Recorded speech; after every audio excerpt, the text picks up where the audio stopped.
For more resources, visit rymonline.org.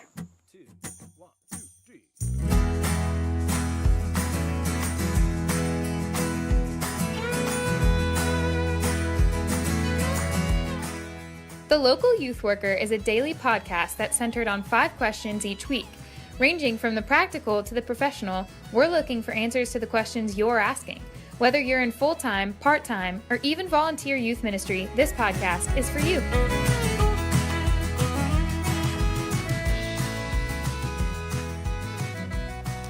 Hey everybody, we're back with Scott Byrd. Scott, you know that youth ministry isn't just ministry to youth, it's also ministry to parents. So what are some things you've done to foster relationships with parents? Yeah, so this is a question I've kind of been dreading because I'm not very good at this, but I do try. So one thing I do is just communicate. I try to communicate really well. And sometimes it's frustrating because parents are like, "What's going on?" And, read the emails, please. But you know, there's only so much you can do with communication. But I try to let them know what's going on. Every summer, summers are kind of crazy. There's a lot going on. So I just mail a physical calendar to our parents and just kind of show, you know, what events are going on and camps and what time they need to be at the church and things like that.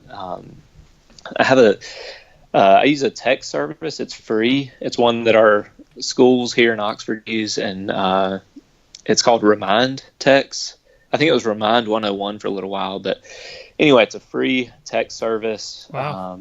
It's great. Our parents love it. Our students love it.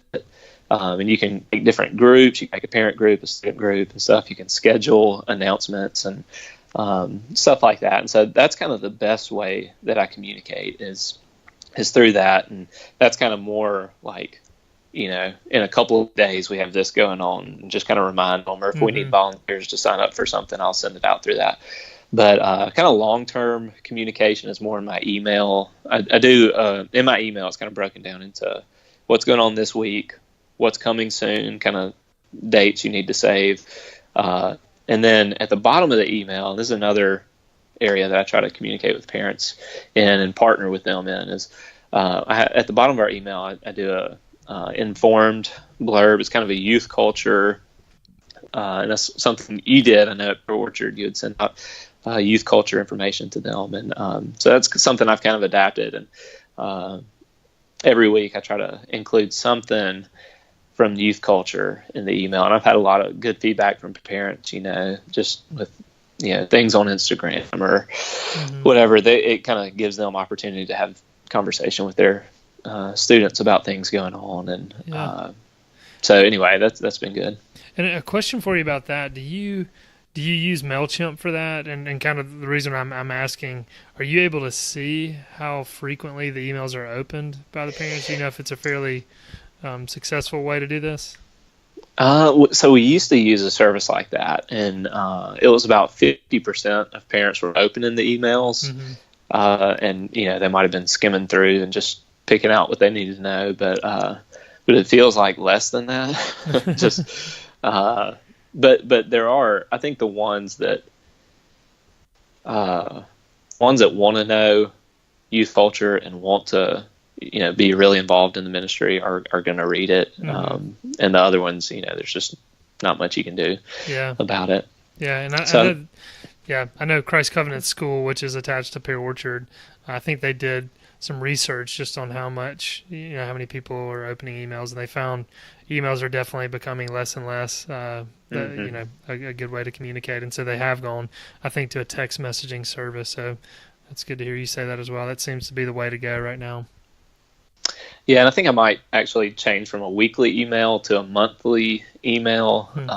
Maybe that'll kind of be less, I don't know, it won't cram up their email inbox, and maybe they'll check it more often. It's just once a month. But communication is important. That's good. Yeah, so communication, I've mentioned parenting seminars in the past couple podcasts. We try to do parenting seminars where we're partnering with parents, we bring somebody in that can speak on some particular aspect of parenting. By the way, if anybody is thinking about doing that for your parents, Joey Stewart was awesome. He's the director of RYM? Is that his title? Yeah, I think it's now CEO, maybe, of RYM. Okay. President and CEO. Prime Minister of RYM. Yeah. He might not want me saying that because now everybody's going to be asking him to come speak at their church, but it was really good, just straight from Scripture and encouraging to parents and challenging to parents. But so that's something we do, and that has not been real well attended, and so we're going to actually try to do something else, try to partner with parents in a different way. And one way we're going to do that is try to provide opportunities for parents to just get together and talk about parenting, and just have one person kind of facilitate discussion. But we've had parents volunteer to host that, and it's going to be pretty easy, just coffee and dessert, and just kind of throw a question out there and let parents talk about it. And that's interesting. That's because in our parenting seminar we had a discussion panel at the last two, and that was kind of the highlight of it for most parents. And that's what our youth team, their feedback was, that was the best part, because they get to hear from other parents who have either been through it or are currently going through it. And it's kind of like, what's working for y'all? What do we need to be doing? And that kind of stuff. Now, a question about that, just how do you select the parents that facilitate the discussion or lead it? Well, the one that's doing our first one is an elder. And he's on the youth team, and so that's kind of a pretty easy thing. But really, the facilitators, I think, could be anybody, because it's not going to be somebody's teaching. It's not going to be somebody that's telling everybody what to do, how to parent. It's really just kind of throwing a question out there and letting everybody discuss it, and then kind of reining in conversation if it gets too far, get on rabbit trails or whatever. Yeah. So, yeah, that is a little bit worrisome, that it could be some really vocal parents giving some really bad advice to everybody. So I'm hoping that won't happen. But anyway, so we're going to try that and see how that works. This time next year, it'll be your worst thing that you did in ministry. No, I'm just kidding. Just kidding. Yeah. No, in all seriousness, it does sound like a great idea, and I'm sure that'll be refreshing to parents just to kind of have some focused fellowship on that. So that sounds good. Mm-hmm. Yeah, that should be good. A couple other things, getting lunches with dads, do that every now and then, not as much as I should. But the ones that I have gotten with has been really good.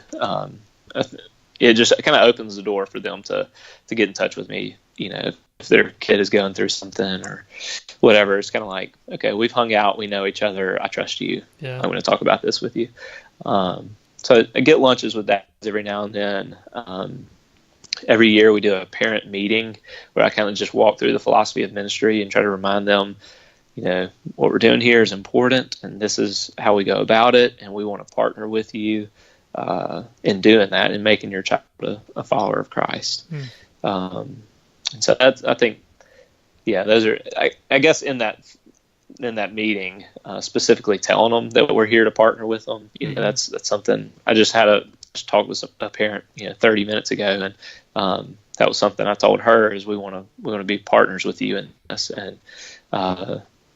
and she was really appreciative of that. So.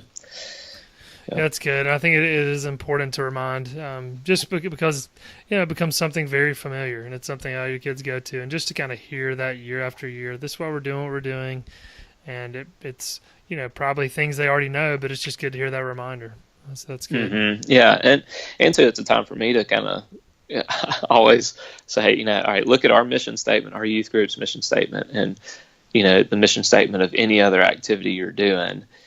Our mission statement is eternal, and there's eternal value. We're helping your kid love Christ and know His love for them, and any other activity is not going to be doing that. Mm-hmm. Not that those things are bad, but it's just, if you're comparing the two, hopefully youth ministry is going to win out, and so it should be a priority over baseball or whatever else. Absolutely. So. Yeah, that's a lot of good stuff. Is there anything else you want to add, Scott? I don't think so. All right. Thanks, Scott.